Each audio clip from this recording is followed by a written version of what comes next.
Welcome back, mamas. Y'all, today I have something for you that I believe is powerful if you will receive it. I'm going to ask you to open your heart to the possibility of more. I am going to share a story with you and to just speak life into you because something that hit me today as an epiphany made me want to tell you how worthy you are, and I cannot wait for you to receive it. So let's get to it. Do you wish you had control of your days, that you had a rhythm, but instead feel overwhelmed, scattered, and like there's never enough time? You're in the right place. I'm Danielle, a recovering workaholic, wife, and stay-at-home mom of 2 girls. I've learned how to reclaim my time and find purpose and freedom so I can be present with my kids and feel like myself again. Here, we embrace where we are, but we don't stay there. So if you're ready to trade the chaos for clarity, the guilt for grace, and the endless to-do list for aligned flow, grab the kiddos a snack and toss in that laundry because I know you're multitasking, and let's do this because your time, your purpose, and you matter. Okay, mamas, I am excited because I believe I have something that is going to be so important for you to hear today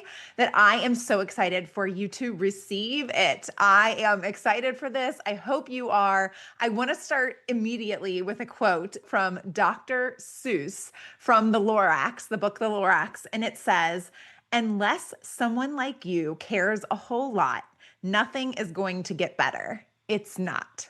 Unless someone like you cares a whole lot, nothing is going to get better. It's not. That is a quote from Dr. Seuss from The Lorax that I believe speaks all about advocacy. And I wanted to talk to you about this today because, like I said, I believe it's a powerful message that you will need to hear and receive. And I'm going to take a story to kind of set you up for what I'm about to share. So, last night, I was at cheerleading practice. They called a mandatory meeting at the end of practice. So we all had to go. Like, we all had to go down to this mandatory meeting, which we thought, because it was only for our particular age group, like there's a whole group of cheerleaders, like 3 different divisions of cheerleaders, and it was only for our group. So we thought it was for what had happened at the game on Sunday, which was complete chaos from the fans of our team, not the cheerleading moms, but like the football moms. Like, one of them jumped the fence. There was a fight that broke on the field. Like, it was absolute craziness for 10 and 11-year-olds. Like, it was just insane. So we thought it had something to do with that. And they were going to talk to us about, like, I don't know, spirit and cheerleading and, all of this. We had no idea what was going to happen. But our girls come running up to us and they're like, "Mommy, I know what the meeting's about." And like, my daughter ran straight up to me and I was like kind of separated from the other moms as we were walking in. And I was like, "What, babe?" And she was like, "It is about how bad we are." And I was like, "What? You guys were misbehaving?" And she's like, "Well, no, like how bad we are. Like, we're bad at cheerleading. Like, they were like, people were making fun of us and like they totally yelled at us. They took away our cheerleader of the week award and they are not going to do that anymore. And they're going to be punishing us. And like, that's what they're here to talk to you guys about." And I was like, "What?" And so I go walking in and I see the other 2 little girls telling their moms like the same story, but they're like being way more animated than mine and like a little bit sassy, I feel like, and to their moms. Like, they're just like, I guess, worried, number one, that they're going to get in trouble, right? Like, they're all thinking that they're going to talk to us about this and then we're going to get, they're going to get in trouble. But also just how negatively this was received by the girls, and whatever they had talked to the girls about was received super negatively. This was like, had us like on edge, and we were like, "What is going on?" Because we were just, not expecting that, number one. And number two, why would they tell the girls these things? Like, why would they tell them? Why would they call us down here, but talk to the girls beforehand and tell them all this stuff? So we were just kind of like, what is going on? And so we sit down and we were supposed to be there at 7:45. 7:50 comes. They still haven't started the meeting. 7:52. And I am like looking like, okay, if they don't say something soon, we're just getting up and leaving. Because what? Did they bring our kids in here to talk to us, like for them or what. So I was like kind of angry at this point, right? But I was like trying not to be and trying to keep my cool. And finally they called the meeting, and the cheerleading coaches all were standing up there, and it was like the two coaches for our girls and the like directors of the whole cheerleading organization. And they were telling us that, things were going to change and that they were going to have to implement rules because the girls were not listening and they were being disrespectful and they weren't holding their lines and they weren't, doing all of these things. And they were talking about how they were going to implement these rules and they wanted us to be aware of them and all of this, and how they really wanted this team to be good cheerleaders. And they thought that they were all individually good, but if something happened at the game and just, they wanted to make sure that they do their best. And, the way that they presented it to us was obviously not the way that it was presented to the cheerleaders, because the way that it was presented to us was all in a positive, like, we're trying to move in this direction. We think your girls are great, like all of this stuff. But the girls took it super negatively. And I sat there and I was like listening to the whole thing and agreeing with a lot of what they were saying, like a lot of the rules they were implementing, every rule that they were implementing, except for there was like a couple of rules that were just a little over the top for me. For 10 and 11-year-olds, they were going to make them like do burpees and run, and like if they were misbehaving at practice, if they got caught misbehaving at practice, they were going to have them do these burpees, and then they were going to have to sit out half of the practice, then the whole practice, then a game, if they were, if they had to be told 3 times. And so it was like the burpees and all of that was a little bit over the top for me. I was like, okay, it's like already 155 degrees out here. I don't know that we need to have our girls doing like burpees and running when they're already practicing for 2 hours a night in this heat, right? So anyway, I digress, right? I was just like, okay, I need to go up and speak on behalf of my daughter and all of these cheerleaders who obviously did not receive this message positively and are feeling really bad about themselves, about the way they're cheerleading, about all of this. And they are leaving with this taste in their mouth, like they're in trouble. And, like that this is like, they're embarrassing. Like that's the word that was used in the meeting, was embarrassing.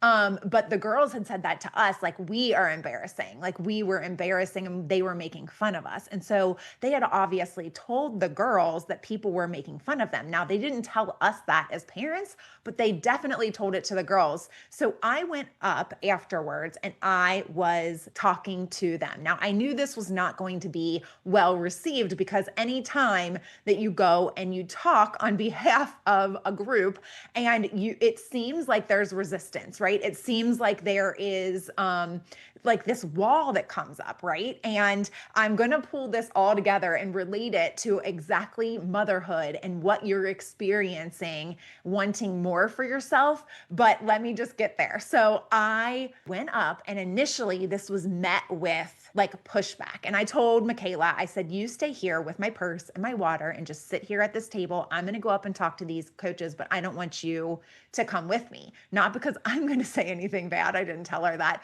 but I felt like they were going to, come at me a bit, which they did, right? And they definitely did. Now, there was no cussing, there was no anything like that, but they did come at me and kind of start to like defend themselves when I went up there. And I tried to start on the foot of, I understand where you're coming from, and I completely agree with the rules and with everything, the sentiment of everything that I heard you say at this parent meeting. But I want you to know how it was received by the girls. And then I continued to tell them what the girls had said to us and everything. And then they did mention that they told them it was they were embarrassed and that people were making fun of them. And I said, the girls didn't need to know that. And they were like, it was like a miscommunication like a misunderstanding, like almost like they thought the girls were like older than they were. I had to remind them they're like 10 years old and they don't really need to be brought into the light of everything and the reason that you're doing this. But if you could just spin it in such a way that is like, I mean, they don't need to know people are making fun of them. They're going to sit there and ruminate on that. They're going to think about that. Next time they go out and cheer, they're going to think, are people making fun of us? Right. And that isn't something you want in your kid's head. It's not something you want in your kid's head. So, what all of this made me think about is the fact that this is what I love to do. Like, by me going up and advocating for my child and for all of the other little girls that were there, I felt like I was doing something that was important. I knew it was going to be met with resistance. I knew it was going to be met with this almost like abrasiveness, right? I knew it was going to be met with that.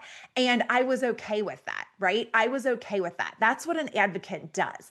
Advocates know that we are going to be met maybe with some uneasiness. We are going to be met with resistance. We are sometimes going to be met with anger or with frustration or whatever it is. And we have to be willing to do that in order for the greater good, right?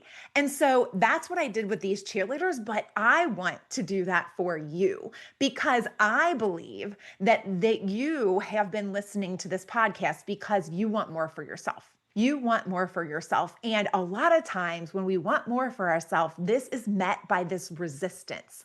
It's met by this mom guilt. I talked about that a lot on Tuesday, right? If you did not hear Tuesday's episode, please go back and listen to that episode. But I've been talking about this wanting more for a while now, and it is met with this resistance and this a lot of times anger, frustration, not understanding you from other people. It's sometimes met with resistance from yourself, a lot of times with this self doubt, with this voice, your inner voice maybe telling you because of what society says, because of what you've heard or what the norm is, like for other stay at home moms, whatever the case may be, every family, every person, every mom is different.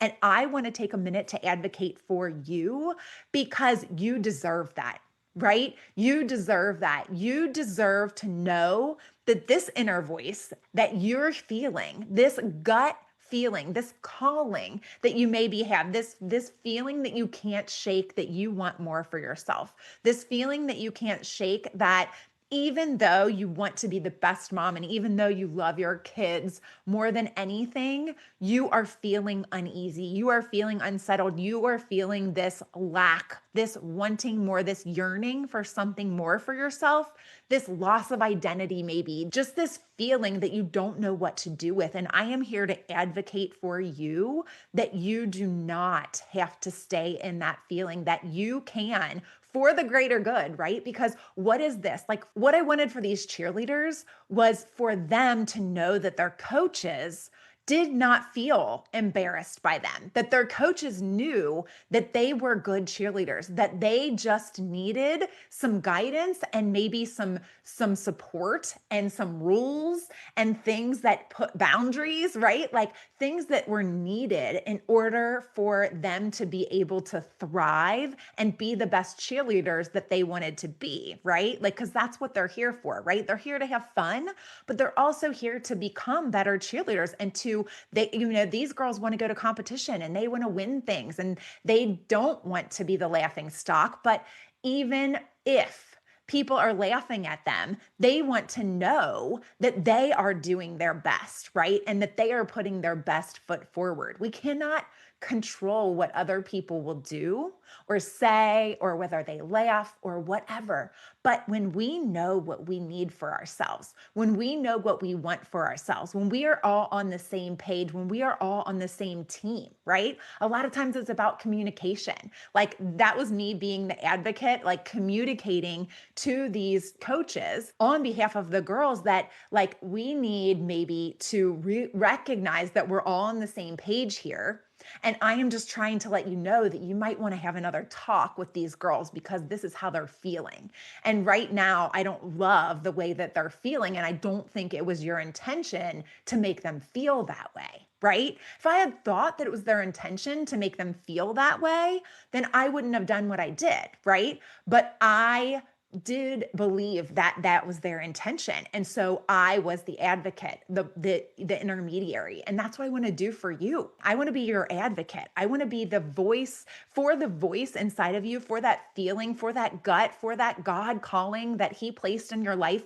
I want to be the advocate where you are able to communicate with others that are in your circle, where you are able to be your best self. Because when you are following what you know to be true, right? And what you know to be true is that you were meant for more. Now, what does that look like? We don't need to figure that out right now, right? We just know that we have this feeling that we need to deal with. And we just know that we need to figure that out for ourselves. We just know that that might run into some resistance. It might run into resistance from ourselves, but from others as well. And so communicating, because we are all on the same team. Like, what we want is for our children to thrive, right? And right now, they are maybe not being able to thrive because you aren't being your best self. You aren't able to put your best foot forward because you are plagued with these feelings, right? Like, it was an overwhelming feeling for me when I was feeling this way, when I wanted more and I didn't know what that looked like. And I was so confused and I thought I should have everything that I wanted and I should be happy. Like, all of these shoulds that I had in my head, all of these reasons why I should not have been feeling the way I was feeling. But the truth of the matter was, I was feeling that way. And I kept it to myself and I didn't communicate it to anyone. And even when I did, I felt judged, right? I felt like we weren't all on the same team. But mostly that was because I was not being an advocate for myself, right? I was not speaking up and telling everyone what I was feeling.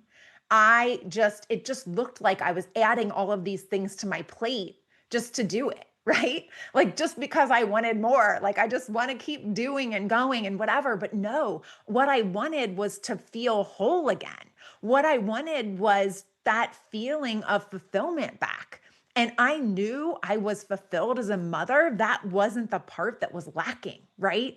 I knew that wasn't the part that was lacking. The part that was lacking was something inside of me that I needed, right? And in order for you to be the best mom, you need to be fulfilled as a person. You need to be able to be fulfilled from your own self, God, right? Like, too, because God, we can rely on him for everything, but he is able to fulfill you and he has placed this feeling on your heart, right? This is something that was likely God given. You are feeling like you want more because of the way you were made. And I believe that that means you should follow that. You should walk towards that. You should look towards that. You should figure out what that looks like for you and your family, right? Because when you do, that's when the magic happens. That's when you can be this happy, fulfilled mama, right? That's when you can be your best self, which makes you the best mom, the best wife, the best friend, the best daughter. It makes you all of the things. So when you have all of these people that might be judging you, that might be even close to you, right? Your spouse might judge you, or in-laws might judge you, or friends might judge you, all of these people. But if you bring them into the loop, once you figure it out, right? I want to be an advocate for you on the front end of that. Like, listen to that voice. I would like to awaken in you that spark, that knowing that you are worthy of figuring this out, that you are worth it, that you owe this not only to yourself, but you're also to your children, to your spouse, to God. Like, because you were meant for more. If you weren't, you wouldn't be feeling this calling, this yearning, this unfulfilled feeling that you are likely feeling if you're listening to me still, right? I wanted to read another quote that I saw online when I was looking up things for advocacy. And this is from just somebody's Facebook group. I think it was taken, Loving Landon. And it says, all children need a voice until they can speak for themselves. That's what advocacy is. It's speaking from a place of love and demanding rights be met. It is standing up for a child in need, especially your own. And I just want to say that you would do this for your child, right? Just like I did for my child yesterday at the cheerleading practice. I stood up for my child and for her rights and for the rights of all of those kids, right? And just like you would do that for your child, you need to do it for yourself. And when we are met with all of these feelings like we are not worthy, we're not good enough, we don't deserve this, like all of these feelings that you might be having, I just wanted to step in and be an advocate for you and let you know that you do deserve this. That when you're able to figure all of this out, that you will feel that more fulfilled feeling. You will be a better mama. You will be a better friend, a better wife, all of those things because you will be operating from a place where you have done the work. You have taken the time to figure out for you what it is that you need for you and your family and what it is that is going to be the best for you. And that is different for everyone. It's different for everyone. And so, what I am doing with Prioritize Your Purpose is exactly this work. It is work. I have said that many a time, right? Like it is work. It's not something that is likely just going to be like a light switch is flipped and overnight you feel fulfilled. No, but what will happen is you will start to recognize your strengths again. You will start to lean in to the feelings that you're feeling and you will get a clear path. You will get a clear direction. We will figure out what your next steps are so that you can walk in that. And a lot of times, just knowing all of those things are going to bring you to a place of fulfillment. You don't even have to reach the place that you want to go. It's just once you understand it all and once you're on that journey to that destination, then you're able to walk confidently in every aspect of your life. And you know that you're going where you are meant to go and that you're going to get there, right? And so you are walking differently. You are parenting differently. You are happier and more fulfilled. And it is absolutely amazing. And that is what I want for you. And that is what I'm doing with this Prioritize Your Purpose coaching. Y'all go to prioritizewithpurpose.com and check it out for yourself. Just go and sign up for a session. Like, let me be your advocate, right? Just like I was the advocate for those kids yesterday, I had to say it over and over and over again. I had to stand my ground in the face of them coming at me, in the face of resistance. And I just kept delicately saying over and over again the same thing. I understand what you're saying. I hear you. I am just telling you how it was received. And I am asking, actually, I didn't even ask. I did not even ask for them to have this another meeting with them. I just implied that that's what they should do, right? And I'm implying that that's what you should do as well, right? You should do this for yourself. You should explore this. You should go down the path of figuring out what your priorities are and what is important to you, and then figuring out how you get that more that you want and what it looks like exactly for you. So I am advocating for you to you. That's different, right? But I really do believe that that is what I have been called to do. And so I'm going to end with one last quote. And this one is from Mark Anthony. And he says, "And one day she discovered that she was fierce and strong and full of fire, and that not even she could hold herself back because her passion burned brighter than her fears."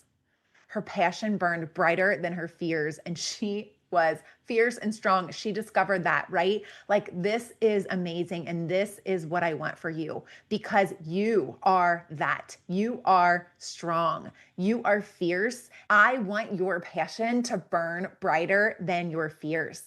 And that is available for you. And I would love to see it. So go to prioritizewithpurpose.com, sign up. or email me or join the Facebook group. Take a baby step towards this for yourself today, okay? And I will see you right back here next week. I hope you enjoyed today's episode, Mama. If so, please leave a review on Apple Podcasts and then hit share and send this to a mom who needs this in her day. I'll meet you right back here next week. Keep smiling, y'all.